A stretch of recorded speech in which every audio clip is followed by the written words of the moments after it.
Now she's the first albino model to grace the cover of Vogue Portugal Magazine. Last year, the lawyer-turned-activist model was among the BBC's most influential women across 60 different countries. Well, she just keeps on going, joining us here this morning to talk about the rise of Thando Hopa. Thando, good morning. Good morning. Welcome and well done. I mean, congratulations. Tell us about how you felt seeing yourself on the cover of Vogue Portugal.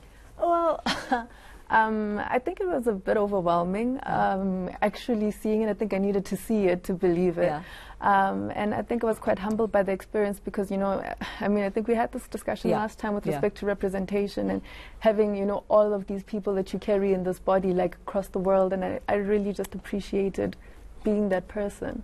What's been the response? What have people said to you after seeing the cover? Geez, like, I think I cried a couple of times, hey, because, I mean, people were just telling me that, you know, I mean, they were sending me pictures of their children from, you know, across the globe, and people were saying that, you know, your representation in something like this makes my child know that they can dream and that things are possible, you know, and I think that's what that cover really represented.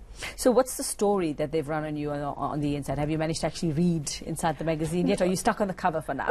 No, actually, with respect to the story, it really kind of talks about my work as a diversity advocate, and also just, you know, the issues of body politics and intersectionality, but it also really goes into Africa. You know, the theme was motherland and looking at the luxury of Africa, because there was always a misconception that, you know, luxury was not part and parcel of Africa when it actually is embedded in its history. So that is really what the issue was kind of going into. It looked at all of these various aspects. So they haven't really highlighted, or they haven't really spoken about albinism. It wasn't a focus. You're there on the cover, and it's just about everything else around you. So they have not made it the focus. It wasn't a focus. Okay. We did speak about it, but it was definitely not the focal point. Yes. Because, of course, you wouldn't want to be on the cover just because. Yes, just to say. And did you have that concern when they asked you to be on the cover? Did you have that question about, is it just because? They actually didn't know that I was the first woman with albinism on the cover. It actually just took a couple of interactions when